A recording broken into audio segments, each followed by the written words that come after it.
ஃபோட்டோஷாப்பில் இருக்கிற healing brush tool clone stamp tool history brush tool இந்த 4 டூல்ஸை பற்றி தான் இன்றைக்கி இந்த வீடியோவில் நம்ம பார்க்க போகிறோம். இந்த வீடியோவை பார்க்குறதுக்கு முன்னாடி நீங்கள் இன்னும் நம்ம சேனலை சப்ஸ்கிரைப் பண்ணாமல் இருந்தீங்கன்னா மறக்காமல் சப்ஸ்கிரைப் பண்ணிவிடுங்க. உங்கள் ஃப்ரெண்ட்ஸுக்கும் இந்த வீடியோவை ஷேர் பண்ணுங்கள். யாராவது ஒருத்தருக்கு கண்டிப்பாக இந்த வீடியோ யூஸ்ஃபுல்லாக இருக்கும். போன 2 வீடியோவில் move tool, marquee tool, lasso tool, magic want tool, graph tool, slice tool இந்த டூல்ஸை பற்றி பார்த்துருந்தோம். அந்த வீடியோவை நீங்கள் இன்னும் பார்க்கலைன்னா அந்த வீடியோவோட லிங்க்கு கீழே டிஸ்கிரிப்ஷனில் கொடுத்துருக்கேன். லிங்கை கிளிக் பண்ணி பார்த்துக்கோங்க. அப்படி இல்லைன்னா மேலே கார்ட்ஸில் கொடுத்துருக்கேன், அந்த லிங்கை கிளிக் பண்ணி பார்த்துக்கோங்க. இப்போது இந்த வீடியோவில் நம்ம பார்க்க போகிற டூலில் முதல் டூல் ஹீலிங் ப்ரஷ் டூல். இந்த ஹீலிங் ப்ரஷ் டூல் அப்படிங்கிறது எதுக்காக யூஸ் ஆகுதுன்னா, ஃபோட்டோ ஏதாவது ஒரு இடத்துல டேமேஜ் ஆகிருந்ததுன்னா அந்த டேமேஜை சரி பண்ணுறதுக்காக யூஸ் பண்ணுறது தான் ஹீலிங் ப்ரஷ் டூல். இந்த ஹீலிங் ப்ரஷ் டூலோட ஷார்ட்கட் கீ ஜே. ஸோ ஜேவை ப்ரெஸ் பண்ணிங்கன்னா ஹீலிங் ப்ரஷ் டூல் செலக்ட் ஆகும். இந்த ஹீலிங் ப்ரஷில் பார்த்தீங்கன்னா spot healing brush, patch tool, red eye டூல்னு சொல்லிட்டு 4 டூல்ஸ் இருக்குது. இதில் இந்த ஸ்பாட் ஹீலிங் ப்ரஷ் டூலும் ஒன்று தான். ஒரே ஒரு சின்ன வித்தியாசம் இருக்குது. ஃபஸ்ட்டு இந்த ஹீலிங் ப்ரஷ் டூலை பற்றி பார்ப்போம். ஹீலிங் ப்ரஷ் டூலுங்கிறது ஃபோட்டோவில் இருக்கிற டேமேஜை சரி பண்ணுறது. இப்போ இந்த ஃபோட்டோவில் எங்கேயாவது ஒரு இடத்துல சின்னதாக ஒரு டேமேஜை ரெடி பண்ணுவோம். எரேசர் டூல் எடுத்துக்குவோம், இ. ஸோ இந்த இடத்துல நான் டேமேஜ் பண்ணுறேன். இப்போ இந்த இடத்துல எனக்கு இந்த பழையபடி வரணும் அப்படின்னா அதுக்கு நான் என்ன பண்ணலான்னா ஹீலிங் ப்ரஷ் டூலை எடுத்துக்கிறேன். ஹீலிங் ப்ரஷ் டூலை எடுத்துகிட்டு டேமேஜுக்கு பக்கத்தில், அதாவது நமக்கு எந்த கலர் வரணுமோ அந்த இடத்துல கர்சரை கொண்டு போய் வச்சுட்டு ஆல்ட் கீயை ப்ரெஸ் பண்ணுங்கள். ஆல்ட் கீயை ப்ரெஸ் பண்ணிங்கன்னா கர்சர் இந்த மாதிரி மாறும். ஸோ கிளிக் பண்ணிங்கன்னா சாம்பிள் எடுத்துக்கும். இப்போ ஆல்ட்லேருந்து கையை எடுத்துகிட்டு இந்த இடத்துல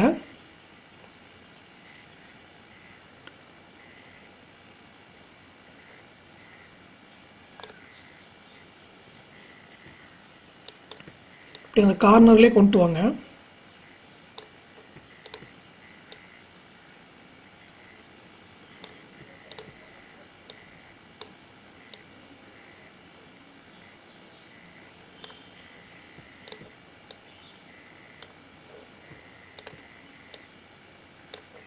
இப்படி கொண்டு வந்தோம்னா அந்த இடத்துல இருக்கிற டேமேஜ் சரியாயிடும். ஸோ இதுதான் healing brush tool. Healing brush டூலில் நம்ம ஒவ்வொரு தடவையும் சாம்பிள் எடுக்கணும் பக்கத்தில் இருக்கிறதுக்கு. இந்த ஸ்பாட் ஹீலிங் ப்ரஷ் டூலில் அந்த பிரச்சனை கிடையாது. ஒரு தடவை நம்ம சாம்பிள் எடுத்தால் போதும், அதுவாகவே சாம்பிளை ஆட்டோமேட்டிக்காக எடுத்துக்கும். இப்போது மறுபடியும் ஒரு டேமேஜ் பண்ணுறோம். எரேசர் டூல் எடுத்துக்கிறோம், இ டூல். ஸோ இப்போ இந்த இடத்துல நான் டேமேஜ் பண்ணுறேன். இப்போது ஸ்பாட் ஹீலிங் ப்ரஷ் எடுத்துக்கிறேன். ஸோ பக்கத்தில் வச்சுட்டு சாம்பிள் எடுத்துக்கிறேன். ஸோ சாம்பிள் எடுக்கும்போதே உங்களுக்கு சொல்லிவிடும், அதுவாகவே எடுத்துக்கும்னு சொல்லிட்டு. The spot healing brush tool automatically samples pixels to correct a spot with 1 step. To manually set the source use the healing brush டூல்னு சொல்லுது. அதாவது என்ன சொல்லுதுன்னா, ஸ்பாட் ஹீலிங் ப்ரஷ் டூல் வந்து ஆட்டோமேட்டிக்காக கரெக்ட் பண்ணிக்கும்.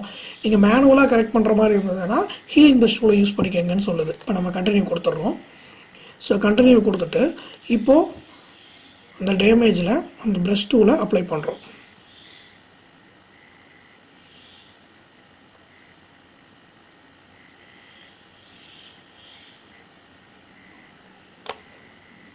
ஸோ இப்போ பார்த்தீங்கன்னா இங்கே இருக்கிற பிக்சர்ஸ் வந்து உங்களுக்கு அப்படியே இந்த இடத்துக்கு வந்துடும். இப்போது வேற ஒரு இடத்துல நம்ம டேமேஜ் எடுக்கிறோம் அப்படின்னா ஸ்பாட் ஹீலிங் எடுத்துக்கிறோம். ஸோ ஒரு சாம்பிள் எடுத்துக்கிறோம்.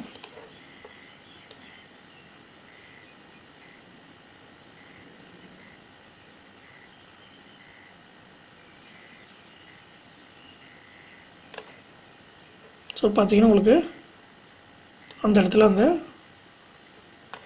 பிக்சர்ஸ் வந்து உங்களுக்கு ஹீல் ஆகிடும். ஸோ இதுதான் இந்த ஸ்பாட் ஹீலிங் ப்ரஷ்க்கும் உள்ள வித்தியாசம். அடுத்து பார்த்தீங்கன்னா பேட்ச் டூல் அப்படிங்கிறதுனா இதுவும் ஹீலிங் ப்ரஷ் டூல் மாதிரி தான். இது என்ன பண்ணும் அப்படின்னா, ஒரு இடத்துல இருக்கிற கலர்ஸை அப்படியே இன்னொரு இடத்துக்கு கொண்டு வந்துடும். இப்போ ஒரு எக்ஸாம்பிளுக்கு எனக்கு இந்த போட்டை நான் மறைக்கணும். ஸோ போட்டை நான் மறைக்கிறதுக்கு என்ன பண்ணலாம் அப்படின்னா, ஹீலிங் ப்ரஷ் டூல் எடுத்து நம்ம ஒவ்வொரு தடவையும் வந்து ஹீல் பண்ணிகிட்டு இருக்க முடியாது. இந்த இடத்துல நம்ம இப்படி வச்சு ஹீலிங் ப்ரஷ் டூலை எடுத்துகிட்டு ஆல்ட்டை ப்ரெஸ் பண்ணி இப்படி நான் இந்த இடத்துல நான் வந்து ஒவ்வொரு இடத்துலையும் சாம்பிள் எடுத்து நான் பண்ண முடியாது. அதுக்கு பதிலாக நான் என்ன பண்ண போகிறேன் அப்படின்னு கேட்டிங்கன்னா, இந்த பேட்ச் டூல் எடுத்துக்கிறேன். பேட்ச் அப்படிங்கிறது ஒரு லார்ஜ் ஏரியாவை நம்ம வந்து மாற்றுறது. ஸோ இந்த இடத்துல நான் இப்படி எடுத்துக்கிறேன். ஸோ அப்போது நமக்கு எந்த இடத்துல வேணுமோ அந்த இடத்துல கொண்டு போய் விட்டுட்டோம் அப்படின்னா, இப்போ அந்த இடத்துல இருக்கிறது நமக்கு இந்த இடத்துக்கு வந்துடும். இப்போ பார்த்தீங்கன்னா அந்த போட் வந்து உங்களுக்கு கிளியர் ஆகிருக்கும். நம்ம வைக்கிற இடம் கரெக்டாக இருக்கணும், இல்லைன்னா இந்த மாதிரி தெரியும். இந்த பேட்ச் டூலில் பார்த்தீங்கன்னா சோர்ஸ் டெஸ்டினேஷன் சொல்லிட்டு 2 இருக்குது. இதில் சோர்ஸ் அப்படின்னா என்னென்னா, நம்ம எடுத்துக்கொண்டு போய் எந்த இடத்துல வைக்கிறோமோ அங்கே இருக்கிற கலர்ஸ் இந்த இடத்துக்கு வரணும் அப்படின்னா சோர்ஸை கிளிக் பண்ணிக்கணும். இல்லை இங்கே இருக்கிற போட்டு அங்கே போகணும் அப்படின்னா டெஸ்டினேஷனை கிளிக் பண்ணிக்கணும். இப்போ ஒரு எக்ஸாம்பிளுக்கு இந்த இடத்துல போட் இருக்குது, எனக்கு இந்த போட் மாதிரியே இன்னொரு இடத்துல வேணும் அப்படின்னா இந்த போட்டை நம்ம செலக்ட் பண்ணிக்கிறோம், டெஸ்டினேஷனை கிளிக் பண்ணுறேன். இப்போ பாருங்கள், ஸோ இங்கே இருக்கிற போட் அப்படியே நமக்கு இந்த இடத்துல வந்துடும். இந்த பக்கம் இருக்கிற கலர் இங்கே வரணும் அப்படின்னா சோர்ஸ், இங்கே இருக்கிற கலர் வேற ஒரு இடத்துக்கு போகணும்னா டெஸ்டினேஷன். ஸோ உங்களுக்கு எது வேணுமோ அதை நீங்கள் கிளிக் பண்ணிக்கலாம். இதில் அடுத்தது ப்ரஷ் டூல். இந்த ப்ரஷ் டூல் அப்படிங்கிறது நம்ம நார்மலாக ஏதாவது வரைகிறதுக்காக யூஸ் பண்ணுறது ஆர்டினரி ப்ரஷ் டூல் தான். இதில் நம்ம வரைஞ்சிக்கலாம். நமக்கு என்ன கலர் வேணுமோ அந்த கலரை நம்ம இந்த இடத்துல செலக்ட் பண்ணிக்கலாம். ஃபோர்க்ரவுண்ட் கலர்லேருந்து நம்ம செலக்ட் பண்ணிக்கலாம். ஸோ இதில் வந்து பார்த்திங்கன்னா ப்ரஷோட சைஸ் இருக்குது. உங்களுக்கு என்ன சைஸ் வேணுமோ அந்த சைஸை நீங்கள் இங்கே செலக்ட் பண்ணிக்கலாம். ப்ரஷோட டிசைன்ஸும் இங்கே இருக்குது. உங்களுக்கு எப்படி ப்ரஷோட டிசைன்ஸ் வேணுமோ அந்த மாதிரி நீங்கள் இதில் எடுத்துக்கலாம். ப்ரஷோட சைஸை பெருசு பண்ணுறதுக்கு க்ளோஸ் ஸ்கொயர் ப்ராக்கெட்டை கிளிக் பண்ணிங்கன்னா பெருசாகும். சின்னது பண்ணுறதுக்கு ஓப்பன் ஸ்கொயர் ப்ராக்கெட். ஸோ உங்களுக்கு எந்த சைஸில் வேணுமோ அந்த சைஸில் நீங்கள் இங்கே ப்ரஷ்ஷை எடுத்துக்கலாம்.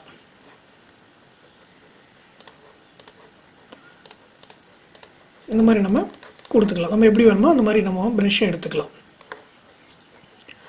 அடுத்தது வந்து பார்த்திங்கன்னா பென்சில் டூல். பென்சில் டூலும் ப்ரஷ் டூலும் கிட்டத்தட்ட ஒன்று தான். ப்ரஷ் அப்படிங்கிறது கொஞ்சம் டார்க்காக இருக்கும், பென்சிலுங்கிறது நம்ம நார்மலாக பென்சிலில் வரைகிற மாதிரி சின்னதாக இருக்கும். நீங்கள் பென்சிலுக்கும் நீங்கள் வந்து சைஸை பெருசு பண்ணிக்கலாம்.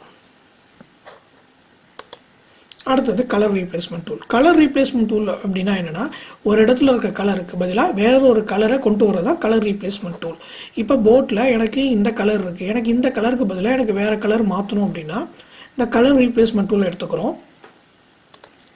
எடுத்துகிட்டு நமக்கு எந்த இடத்துல இருக்கிற கலர் வேணுமோ அந்த கலரை சாம்பிள் எடுத்துக்கிறோம். சாம்பிள் எடுத்துகிட்டு இப்போது இந்த போட்டில் நீங்கள் அதை அப்ளை பண்ணிங்கன்னா அங்கே இருக்கிற கலர் வந்து உங்களுக்கு இங்கே அப்ளை ஆகிடும்.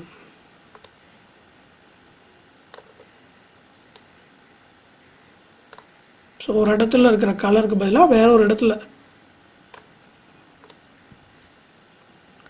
இருக்க கலருக்கு பதிலாக இன்னொரு கலரை மாற்றுறது தான் இந்த கலர் ரீப்ளேஸ்மெண்ட் டூலோட ஒர்க்கு. அடுத்து பார்த்தீங்கன்னா க்ளோன் ஸ்டாம்ப் டூல். இந்த க்ளோன் ஸ்டாம்ப் டூல் அப்படிங்கிறது என்னென்னா, இதுவும் ஹீலிங் ப்ரஷ் மாதிரி தான், பேட்ச் டூல் மாதிரியே தான். ஒரு இடத்துல என்ன இருக்கோ அதை அப்படியே இன்னொரு இடத்துல கொண்டு போய் வைக்கிறது பார்த்தீங்கன்னா இந்த க்ளோன் ஸ்டாம்ப் டூல். ஹீலிங் ப்ரஷில் என்ன பண்ணும் அப்படின்னு கேட்டிங்கன்னா அந்த கலரை மட்டும் எடுத்துகிட்டு போகும். பேட்ச் டூலில் என்ன பண்ணணும்னா அங்கே இருக்கிற டிசைன்ஸை கொண்டு வந்து இதோட மெர்ஜ் பண்ணிடும். ஆனால் ஸ்டாம்ப் டூல் அப்படி பண்ணாது, நம்ம ஒரிஜினலாக இருக்கிற மாதிரியே கொண்டு போய் வைக்கும். இப்போது இந்த இடத்துல நான் சாம்பிள் எடுத்துக்கிறேன். இப்போ நான் இந்த இடத்துல வரைஞ்சேன் அப்படின்னா எனக்கு இந்த இடத்துல என்ன இருக்கோ அதே மாதிரி எனக்கு அந்த இடத்துல வரும்.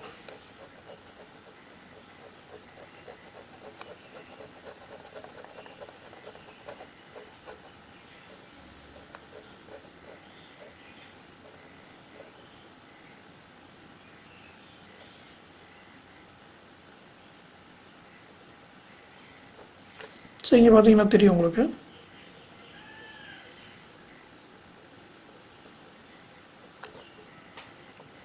இங்கே எப்படி இருக்கோ அதே மாதிரி உங்களுக்கு இந்த இடத்துக்கு வந்துடும்.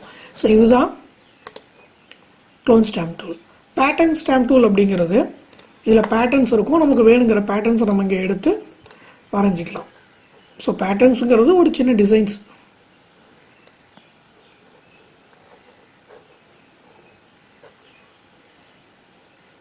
இந்த மாதிரி நம்ம பேட்டர்ன்ஸ் நம்ம க்ரியேட் பண்ணிக்கலாம். ஸோ இதுலேயுமே ப்ரஷோட சைஸ் இருக்குது, ஸோ டிசைன்ஸ் இருக்குது. ஒப்பாசிட்டி அப்படின்னா எவ்வளோ டார்க்காக வரணும் எவ்வளோ லைட்டாக வரணுங்கிறது ஒப்பாசிட்டி. ஸோ இந்த மாதிரி நம்ம இருக்கிற இடத்துல நம்ம மாற்றிக்கலாம். அடுத்தது ஹிஸ்ட்ரி ப்ரஷ் டூல். இந்த ஹிஸ்ட்ரி ப்ரஷ் டூலோட ஷார்ட்கட் கீ வந்து ஒய்.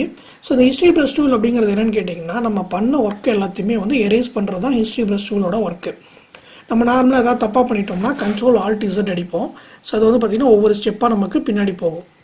இதே ஃபுல்லாக போகணும் அப்படின்னா Ctrl+Z அடிப்போம். ஸோ இந்த மாதிரிலாம் இல்லாமல் ஹிஸ்ட்ரி டூலை எடுத்து நம்ம கிளியர் பண்ணிக்கலாம். ஸோ ஹிஸ்ட்ரி டூலை எடுத்து நம்ம கிளியர் பண்ணோம் அப்படின்னா பிக்சர் நம்ம ஃபஸ்ட் டைம் ஓப்பன் பண்ணும்போது எப்படி இருந்ததோ அதே மாதிரி நமக்கு கொண்டு வந்து கொடுத்துரும். நம்ம எதாவது தப்பாக பண்ணிட்டோம்னா கூட ஹிஸ்ட்ரி ப்ரஷ் டூலை எடுத்து கிளியர் பண்ணோம் அப்படின்னா பிக்சர் பழையபடி நமக்கு அந்த இடத்துல வந்துடும். ஸோ இதுதான் history brush tool.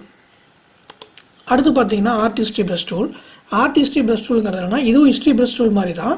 History brush tool என்ன பண்ணணும்னா நம்ம பண்ணது எல்லாத்தையும் எரேஸ் பண்ணி விட்டுரும். ஆனால் இது எரேஸ் பண்ணாது.